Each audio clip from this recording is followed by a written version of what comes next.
Ellie, my question is, Maui County has had 6 mayors. Who do you feel was the best mayor and why? So before I even ran for office, I never voted. So I never really paid attention, sorry. I don't even know all 6 of them. So I can't really answer that, I think, wholeheartedly, because all I can firsthand experience is really Mr. Arakawa, since I've been on the council when I started getting involved in politics. And yeah, I definitely would be doing things a lot different from this administration. That's my answer. Thank you. Okay. What do you plan to do to keep our children from having to leave Maui?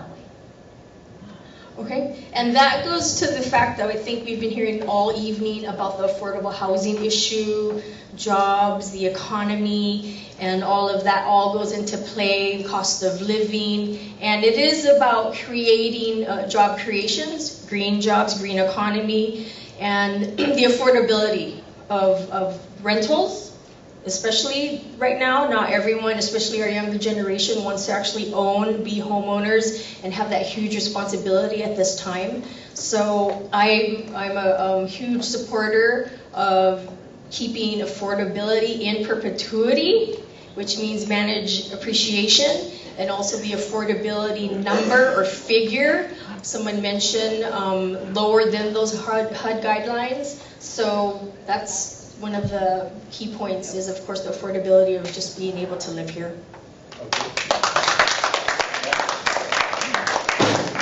Here, thank you. Sorry.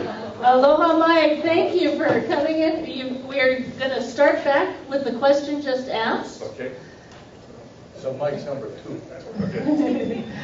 Thank you. Number 2. Maui County has had 6 mayors. Who do you feel was the best mayor and why? Oh, and Mike, just so you know, we have timekeepers over here. You have a minute to respond. 30 seconds in, it goes green. 10 seconds left, it goes yellow. And red lets you know when time's up. And please stand when I speak. And please stand for the videographer. Okay, thank you. That's a tricky question. You know, because many mayors did what I call a terrific job during their tenure, depending on the circumstances they were faced with. You know, Mayor Apana had 9/11 to work with. That wasn't an easy circumstance to deal with. And other mayors had closing of the plantations to deal with. So each mayor was faced with many problems, many challenges. But I would go with, if you're asking me, probably Hannibal. I think Hannibal did a credible job during the years he was as mayor. But all the mayors did what I thought was the good things for Maui County and where we really needed to focus our change and where we needed to move. So for me, all the mayors, in their own respect, under their circumstances that they faced, did their best to make Maui County a better place.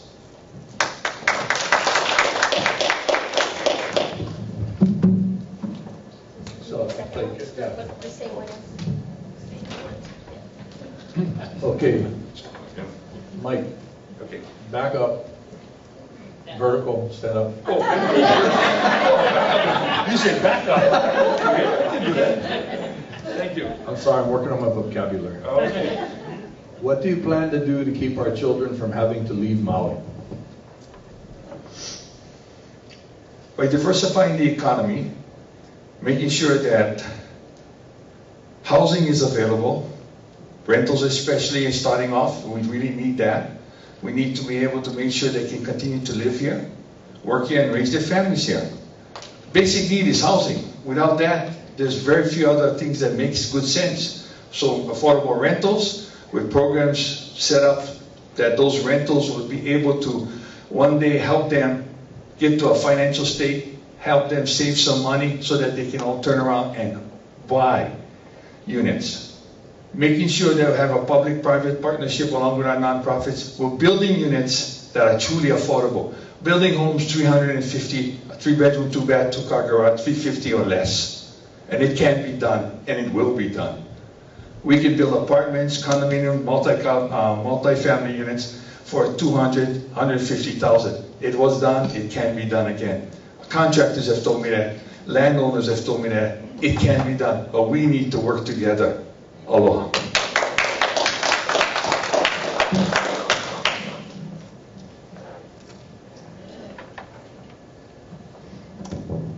Thank you. And this question is for Ellie Cochran. Ellie, thank you very much for participating this evening, and thank you for waiting as well. Thank you Appreciate for that. the invite. Here is a question for you.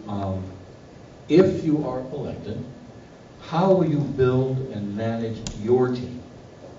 So I think the county manager idea comes into play here, and that's all about the hiring process, the application and vetting, the hiring committee I've been speaking about since my primary campaigning, and doing it that way, you know, and just having qualified people run our departments, and vetting through that they can come in and do the right job for the right reasons, for the right people, and continue the continuity. That's the concept for the county manager idea. So when an administration moves on, this programs, different concepts, different procedures and processes are in place and will continue to move forward well into the future. So there's no real disruption. I can't imagine what it's like to be a civil service worker and having new demands put on them when a new administration steps in. So those are my ideas. Thank you. Thank you very much. For myself, Mike?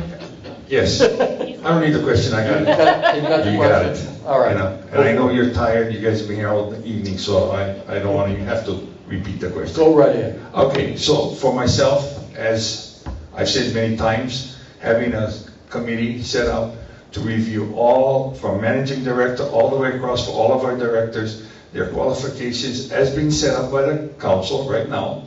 Also, making sure they're professionals, that they understand their job, and they're people. In other words, working for the people. They're there for that purpose. Government is not to be taken in a sense of, oh, we serve you. No, we are there to serve the public, and that's something that my administration will work very diligently to bring forward. That we will make sure that these people are qualified and doing the job for the people of Maui County. Mostly, I would like to see us work on this managing director and directorship where continuity, like was been mentioned earlier, would be there. For good people, staying. For people not doing their job, they're out of here. And so that's what I would bring forward as far as having a Blue Ribbon Committee handling all of that and making sure that was taken care of.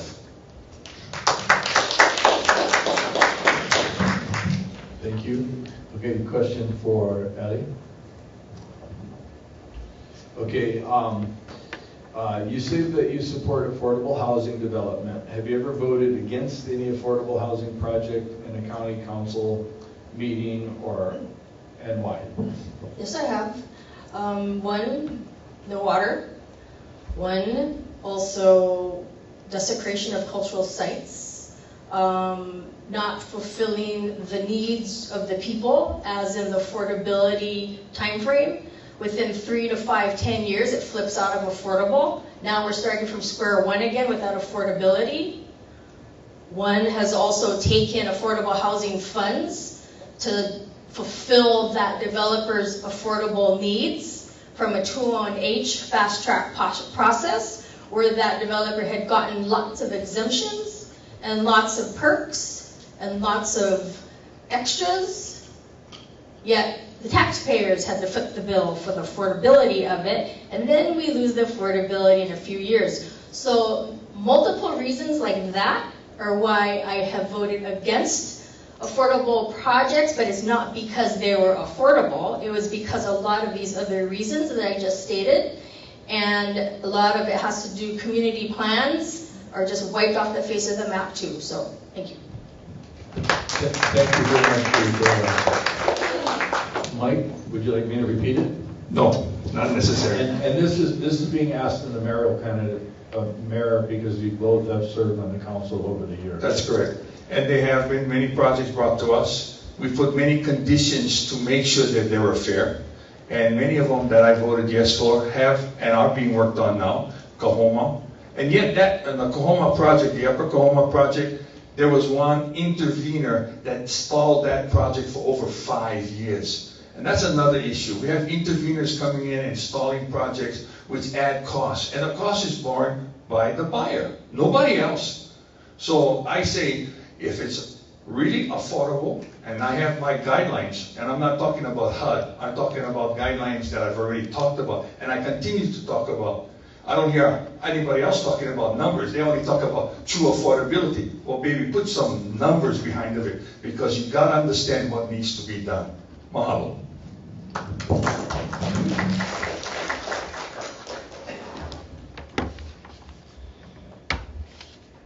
Okay, the next question is about agriculture. We'll start with Mike this time, and then we'll go to you, Ellen.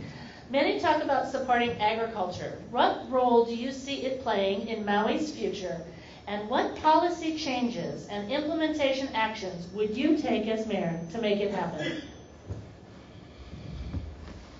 We want an agricultural economy here in Maui County. That's changed. Now we have a lot of land that needs to be converted into diversified ag. Some of it needs remediation. Hemp and other products like that will help us in these areas and also produce products that we can use for building and other areas that are necessary. Edible crops that we can have grown right here. Having small farmers. But we need to make sure that the water is available to them.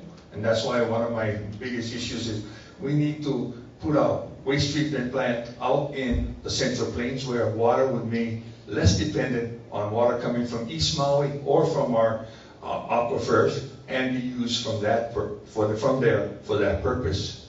Also making sure lands are available for our farmers. We have a great opportunity because we have 26,000 acres that are coming out now and more, and so we should convert as much of that into for affordable farming and using that together, partnering up and making sure Maui is sustainable for food as well as vital crops. Thanks. Ellie, would you like me to repeat the proposal? Yes, please. Okay, and I'll have you stand. Great. Many talk about supporting agriculture. If you're elected mayor, what role do you see it playing in Maui's future? What policy changes would you make, and implementation actions would you take to make it happen? Thank you. And agriculture is extremely important in our sustainability efforts. And so right now we have so much fallow ag lands. I've lived through it over in West Maui after Pioneer Mill closed, and it just never went into production. When I came back from Korea, I learned that they actually tax those productive ag lands higher. You need to put it into production. That's what it's there for. That's why they have control of the water also. You're not supposed to land bank, you're not supposed to water hoard. And so these lands need to go into production. You're going to pay more money. I'm not saying pave it over with asphalt or anything, but it has to go into the productivity that we need as a people to cut off our reliance on outside shipping of our foods and our materials and everything. So that's where I see that as in policies on taxation perhaps. And it will play into our renewable, our sustainability, and to become the role model for the rest of the world, which we have all the makings to do. So thank you. Ellie, this question is for you. How will you protect Maui from the cost of the state's required cesspool conversion? Wait, did you say protect Maui? How will you protect Maui from the cost of the state's required cesspool conversion? Well, I'm about helping our people in infrastructure needs, the cost to offset that. So, I put in $1 million for our first-time homebuyers program. That's helped to offset the needs of our people and our keiki to get first-time homes. And we talked about it, Mr. Cook, in my TIG affordability inventory task force, that the developer's biggest need, and Ms. Carmela mentioned, is the on-site and off-site infrastructure. So I am about helping to fund that, creating some type of mechanism where people can come and get vetted through to explain the needs and justify why they need this type of subsidies of the taxpayer dollars. But all those things come into play to protect our environment in the end, which the environment is our economy. So I'm looking forward to implement a lot of these things and to make sure we enforce and make it happen. Thank you. Thank you. And Mike, the same question. Thank you. First of all, we need to get one thing clear. It is not a state requirement. It is from the EPA. This was mandated years ago, and it was a phased-in program, and now years have gone by, and they're pushing the issue. They want it done. And so the state is just an arm of the EPA. It is what runs the EPA District 9, is the State Board of Health. We have clean water funds. We have special revolving funds that can be used and is being planned to make a system of usable system that we can continue to maintain, get rid of all the cesspools. It will be a contained system which the county would then continue to maintain, and you as the taxpayer, just like those in town, we would pay a sewer fee, just like we pay in town right now, and that way it would be maintained by the county to make sure that there's no leaks, and everyone would comply with what the EPA has required. Thank you.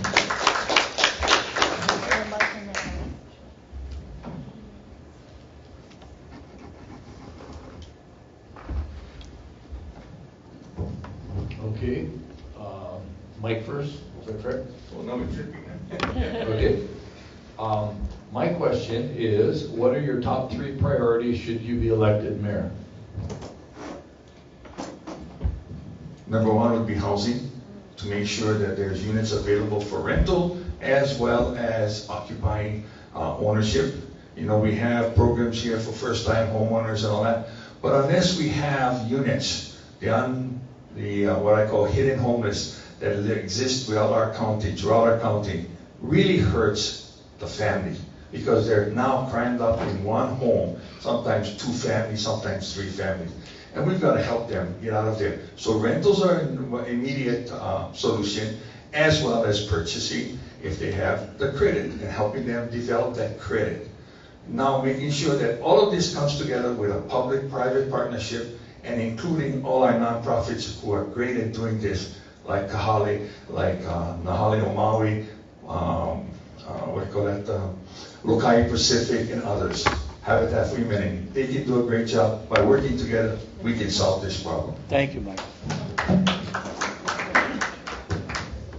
Ellie, what are your top 3 priorities should you be elected mayor? So having been through multiple emergencies, emergency management is key right now. With the upcoming intensities of our hurricanes and storms, that it's not a matter of if, it's a matter of when. And West Maui is still picking up the pieces. And I have to say that our emergency management has failed us. And so I have been working tirelessly with this community on all areas. Some people don't even have homes. We're talking about affordable, they have 0 homes. Got floated down the river.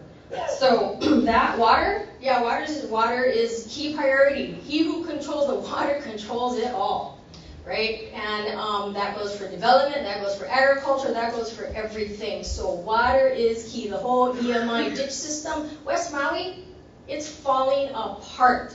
That flood, let me tell you, there's something going on over there of lack of maintenance or something. I saw it with my own eyes yesterday. So water is a big thing. County needs to take over and manage it properly.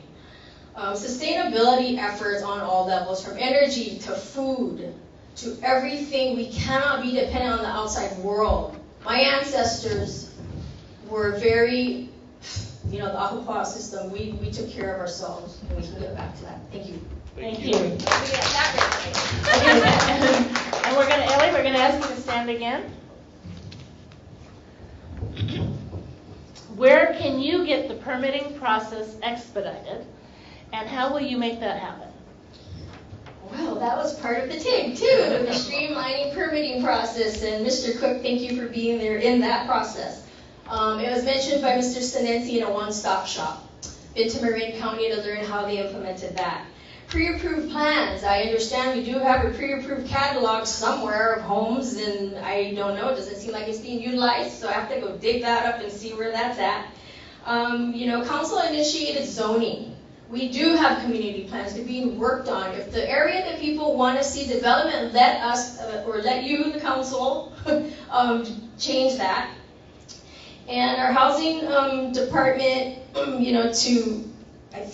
to address the, I think the developer has a role too. And I have to put out a plug again for Mr. Gold Star developer, Mike Atherton. He has worked with the community from day one. He has worked through the hurdles, interventions, he worked through those before it became an intervention, right? So now he's in the part where it is smooth sailing all the way through because he communicated, he was open in the process from start and going through it till the finish. So that's key. Thank you. And Mike? Many things have to be done. First is changing the culture of our county and our administration. Having them understand, all our workers, that they're there to serve the public, not the public serve them. And many of them are great workers. They work very hard, but they need help. They need to modernize their systems. They need to have the ability and the comfort of knowing when they do a job and they do a good job that someone's not going to grumble and get all over them. But more importantly, the one-shop stop and all of these areas, we must make sure that we cut all of this red tape. Why do we have to have the Department of Water review a permit when there's no water fixtures in a certain structure? We have so many redundant processes that we have to eliminate. And I think we'll be sitting down, looking at all of that, and making those changes. And I believe with the council's help, those changes can be made, and we can move forward and expedite housing and rentals and everything else by doing it that way.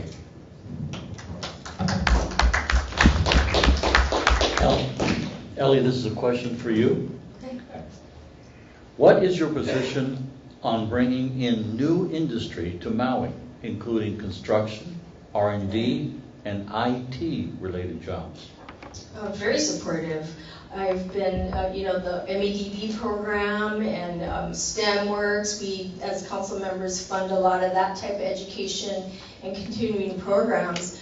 We need to upgrade our internet, our broadband. It's very lacking in comparison to a lot of the rest of the world. So until we upgrade that and people can have good signals and strong, I'm not the techie guy here, so I don't know if there's official terms. But that's how I look at it, right? I think, and cost of rents and cost of just doing business here has to all work hand in hand. But I think that's wonderful. A lot of people are spending more time at home, doing more jobs online. I mean, look at what happened with Amazon. And so it's, but again, that takes electric, and they're, having all the emergency management things I've been abreast of.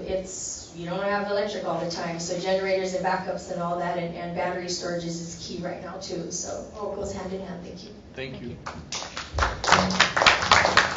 And Mike, your position on that question? There are a number of industries that can be ancillary to our visitor industry. We've got to look at how we can expand not only what we're doing and how to manage it, but what we're doing with it. Agriculture can be a big economic base based upon the fact that diversified ag, hemp, and other areas could be what we call a godsend to help us in this area. The STEM program, I've supported that. I served on MEDB. I have, understand the concepts, and I want our young people to know there's opportunities here in Maui. They don't have to go away.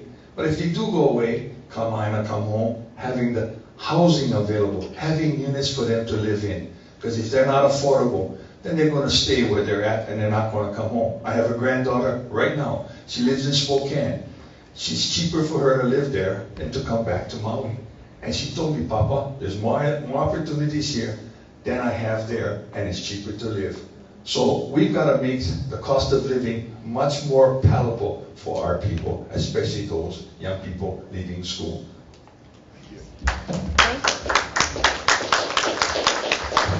huge round of applause for both mayoral candidates. We want to thank you so much.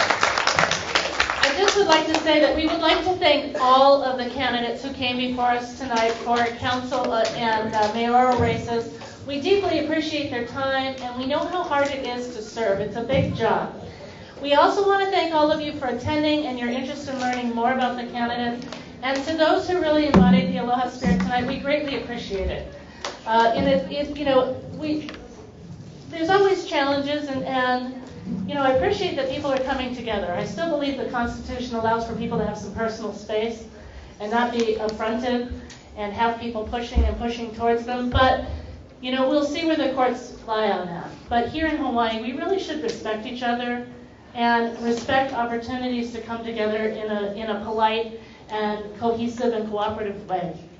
I just want to say that we want to ask you to encourage your family members, your friends, your employees, your teams.